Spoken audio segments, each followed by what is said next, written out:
Welcome to the Draft Deeper podcast. This is your host, Nathan Grubel. Joining me, as always, is my producer, Kevin Black. I am without two guests tonight, but that's quite all right. Scheduling conflicts happen, life happens. Going to be a pretty quick podcast on this one. I really just wanted to go through. I know I did some NBA preview podcasts.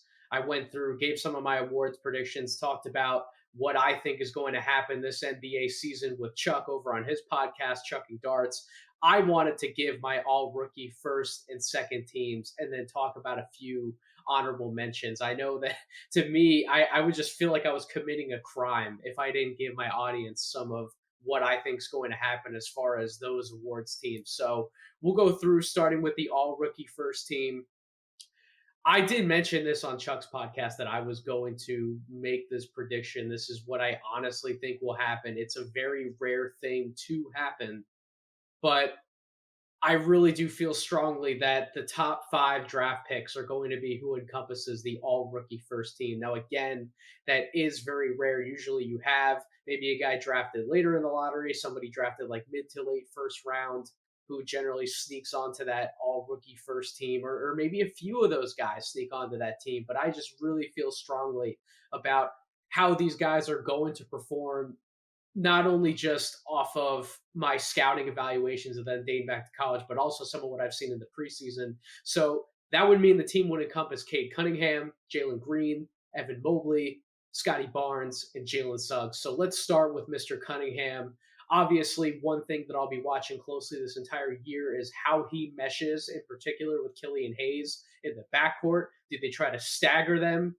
Do they end up playing the major minutes together? How exactly does that backcourt look like? How does it function throughout the course of the full season? But what I am confident in is that Cade Cunningham is going to have every single opportunity with the ball in his hands, or they will feature him in different ways when he doesn't have the ball in his hands to get him open and make sure that he gets plenty of shot attempts up because he is such a great shooter. That was something that we had questions about when he was coming out of high school, getting into college. He was a 40% three-point shooter in college. Now, even in the preseason, we were looking for him to maybe translate that jump shot over a little bit. They ended up playing in the preseason, but I think that he is going to be a 38 to 40% three-point shooter in the NBA.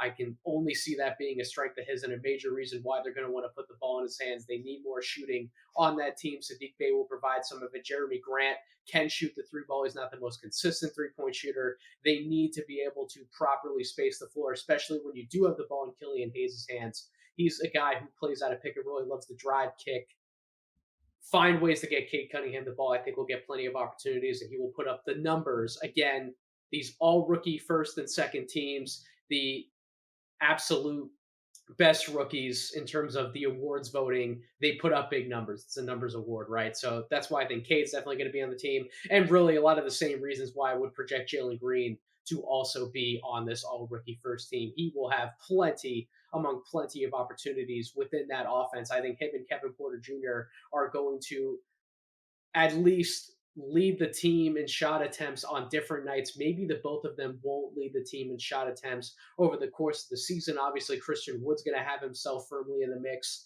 whether he's with the team up to the trade deadline, whether they keep him in tow for the course of the full season. Either way, Jalen Green will be up there in terms of most shot attempts on the team, top 3 shot attempts on the team for sure. I think he could be one of those rare rookies who averages 20 plus points per game. And again, just like how I'm making the proclamation that the top 5 draft picks will be on the all rookie first team, any rookie averaging 20 plus points per game is also a pretty rare feat. So Jalen Green being able to crack that and have that in his list of accomplishments over the course of his rookie year, I think would be very beneficial to getting him on that first team. And again, Jalen Green is my pick to win Rookie of the Year, despite how bad that Houston Rockets team may be at different points throughout the course of the regular season.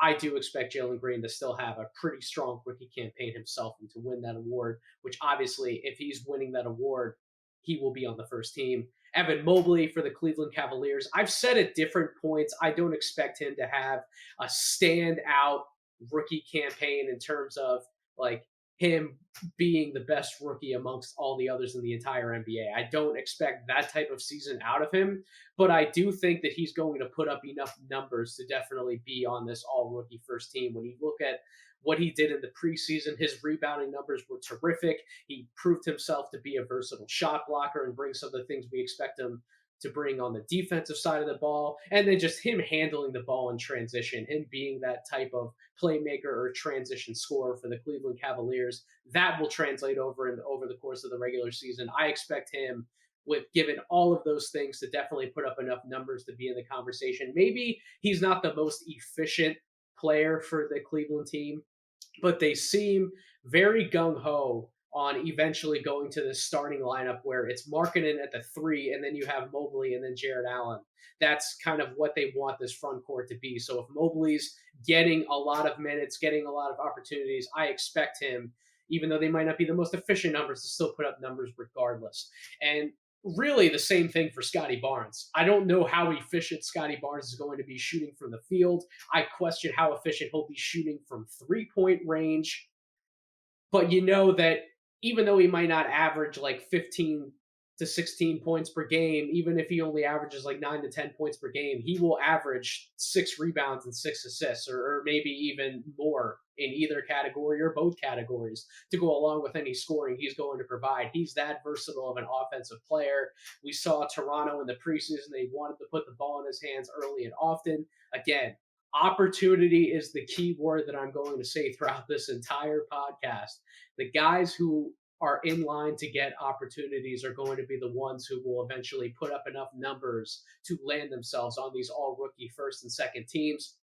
I didn't know how much opportunity Toronto would give Scottie Barnes right off the bat, but I guess they took him fourth overall for a reason, right? They definitely want him to succeed. So they will put him in position to do so, and I would expect Scottie Barnes to land on this all rookie first team. And then the last guy, I love Jaylen Suggs as a player. I think that Jaylen Suggs is going to be a bona fide pro in the NBA. I just don't know how good he's going to be in his rookie season simply because of the logjam in the Orlando Magic backcourt. I know I've talked about this multiple times, but there's just so much competition for him in that backcourt. Now, that being said, I do expect him to start for the Orlando Magic. I expect him to hold on to a starting position throughout the course of the regular season, whether he's paired up with Cole Anthony, whether RJ Hampton joins him in the backcourt, when Markelle Fultz is definitely 150% ready to go. Maybe that's his long-term backcourt mate. I think either way, regardless of what quote unquote position do you want to pencil Suggs in at, he's going to hold on to and maintain that position over the course of the year. So again, opportunity, regardless of how efficient he is. I know during the preseason he struggled a little bit with shooting efficiency, both from the field as well as from 3-point range. I would expect some of those struggles to carry over just because he has to figure a lot out as a guard. I know that he was a point guard at Gonzaga, but he had a lot of talent around him, a lot of veteran talent around him. He had excellent coaching in place. He was put in a position to succeed a lot easier with the ball in his hands in an environment like Gonzaga, as opposed to going to an environment like the Orlando Magic, where he's playing with pros, but he's going up against better competition in terms of teams overall each and every night. And he also has to build chemistry with these other teammates that he's coming and playing with for the first time. So he's going to have his fair share of struggles navigating how to be a lead guard in the league. But either way, again, opportunity, he will produce, he will put up points, assists, rebounds. He's one of the better rebounding guards, I think, in this draft class who's coming into the league. I think that will carry over as well. And, on the defensive end of the ball, he is going to be a tenacious one-on-one guard defender. A lot of those comparisons to Drew Holiday are warranted and absolutely valid. I would expect him to continue to do the same thing in the NBA. So that would be my all-rookie first team. It gets really fun when you get to the all-rookie second team. How many lottery picks do I have in the all-rookie second team? Do I have any surprises from later in the first round?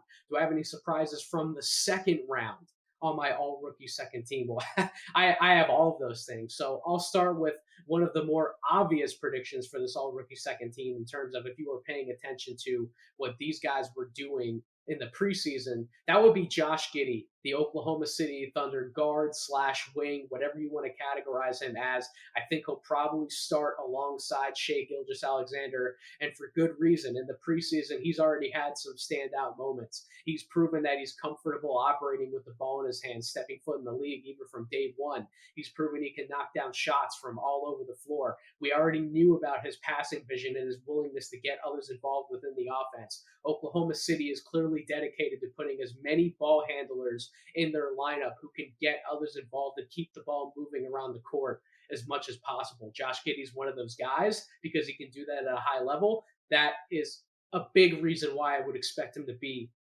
on this all rookie second team. Now, why not the all rookie first team?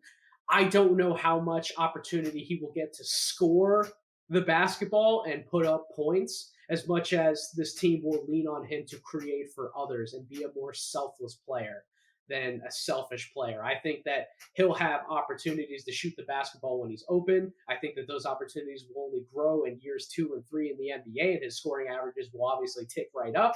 I don't know how much I'm expecting him to do from a scoring standpoint in his rookie season. That's why I'll have him on the second team. But he's really impressed me in the preseason. I went back and watched some of the film. He's a guy who I didn't quite know where to project him coming into the NBA, at least in his rookie year. That's why I was a little hesitant to give the Thunder a standout grade on draft night. But he's really impressed me, at least on the offensive side of the ball. We'll see what he does on the defensive end. Chris Duarte, lottery pick for the Indiana Pacers. He'll be coming off the bench for this Indiana team, but I fully expect him to have opportunities to not only shoot when he's open, because we know how good of a three-point shooter he is. We know that he can make a variety of shots on the move in catch and shoot situations. He'll have the opportunity to handle the ball and create for others as well. And that to me was one of the biggest things I noticed when he was out in Summer League in Vegas.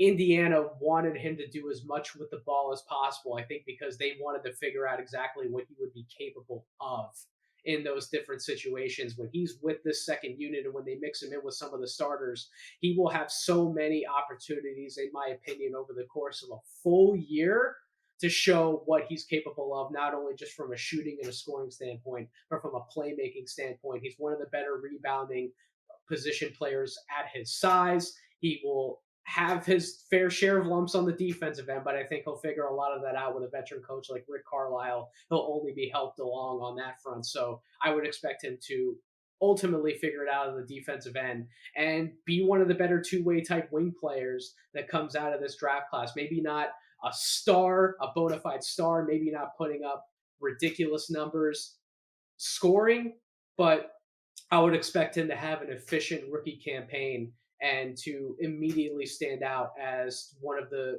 more ready rookies to come into the NBA, which is what a lot of people projected.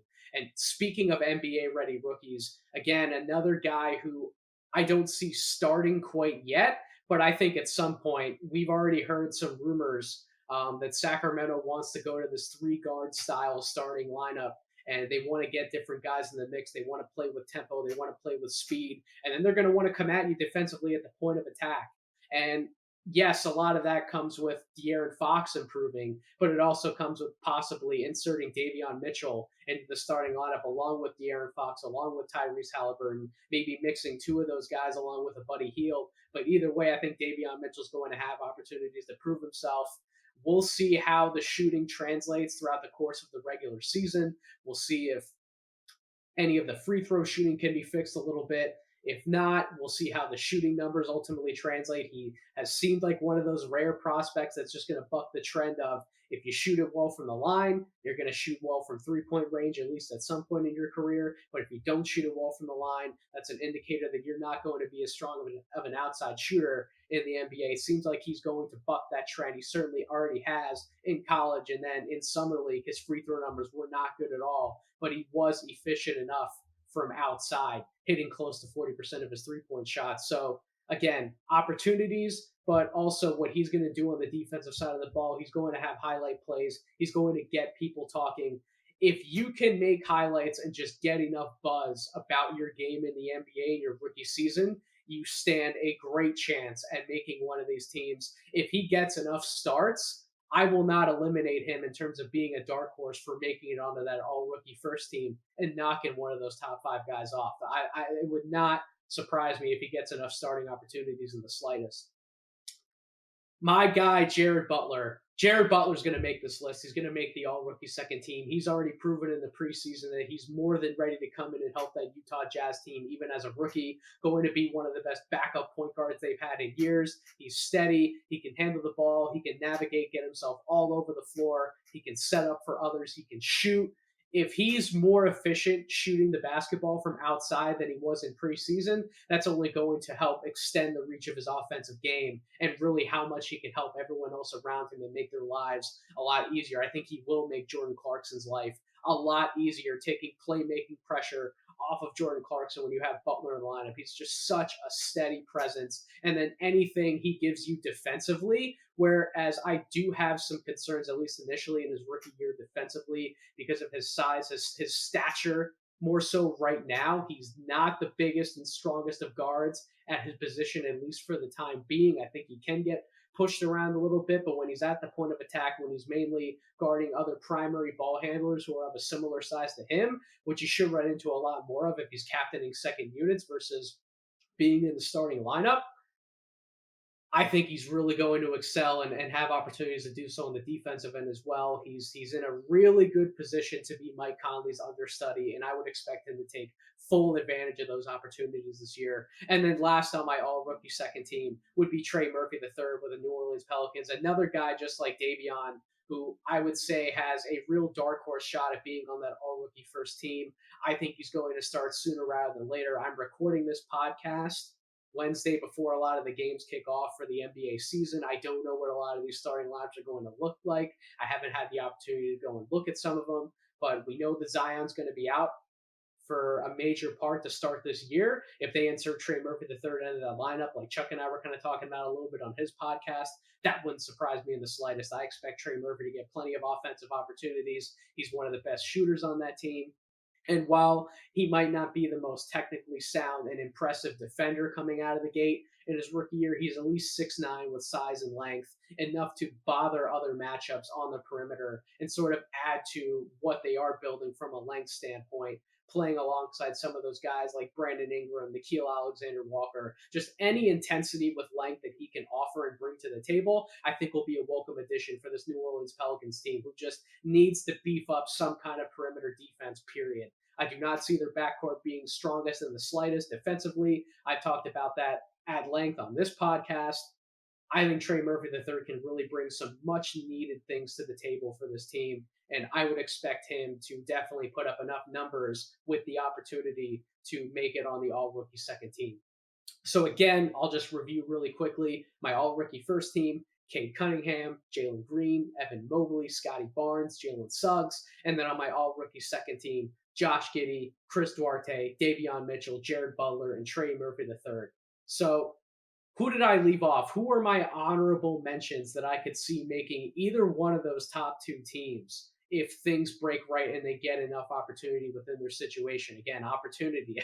Probably said it about 50 million times at this point on this podcast, but it really is the biggest key to winning an award and certainly getting on one of these award teams. Alperen Sengun, Houston Rockets center.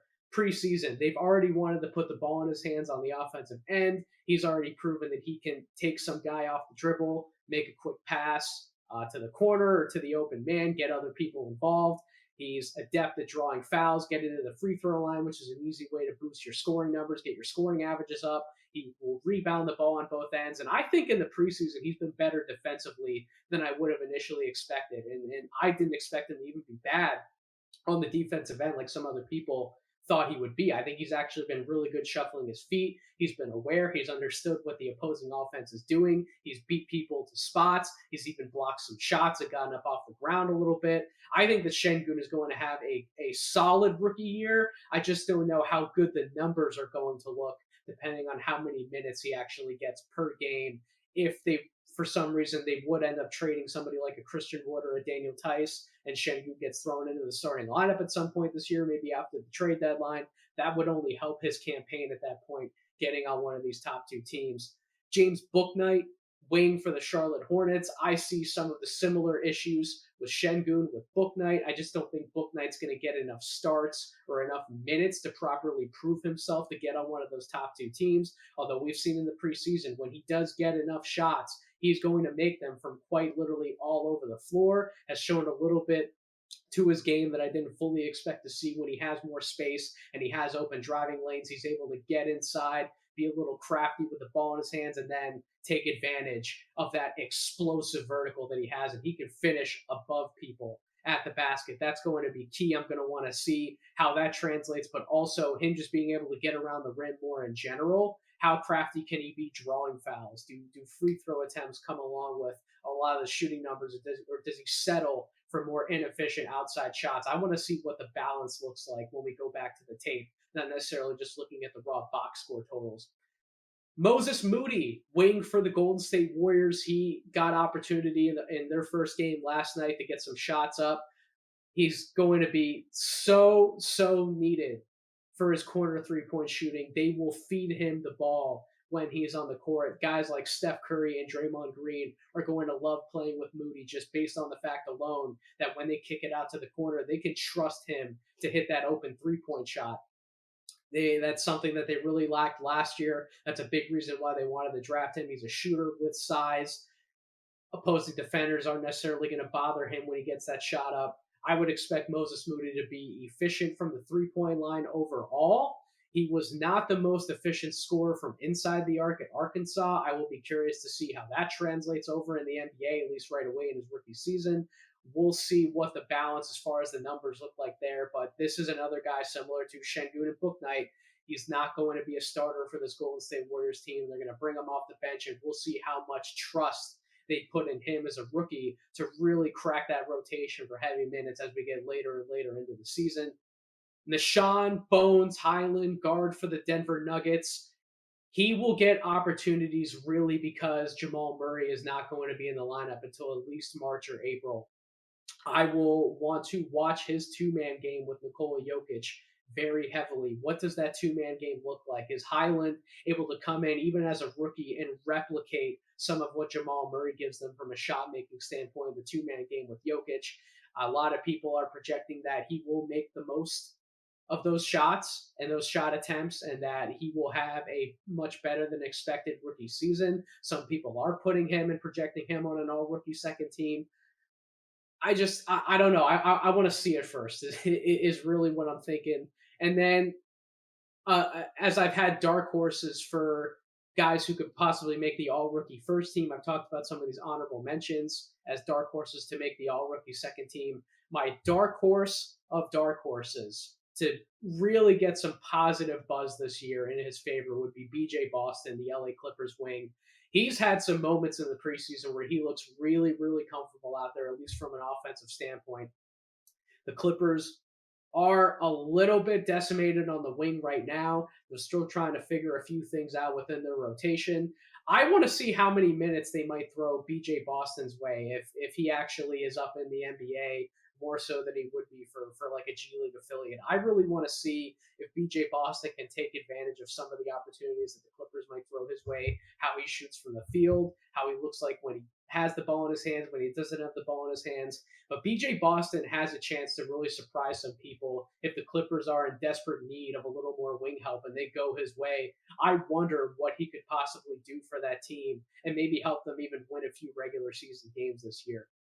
But that's going to do it for this episode of the podcast. Again, short and sweet. Just wanted to get my all rookie first and second team predictions out there. If you didn't listen to the podcast episode that came out earlier this week, I dropped it with Tyler, aka Backcourt V. We talked about more of the top freshmen that we're projecting to be in the lottery in the 2022 NBA draft. We're going to keep that conversation rolling every single week.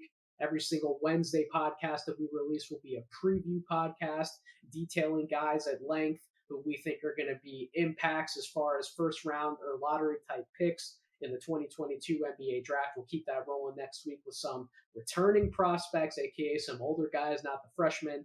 Then the week before the first week of the college season, we'll wrap that preview series up a little bit. We'll talk about some international prospects that are really getting some hype hint, hint, spoiler alert, Nikola Jovic is somebody who we'll definitely be talking about at length on that episode of the podcast. And then we'll make sure we have something fresh up Tuesday, November 9th. That's the first night of the college season. That's the Champions Classic night. Tyler and I will make sure we have a preview podcast up for you then.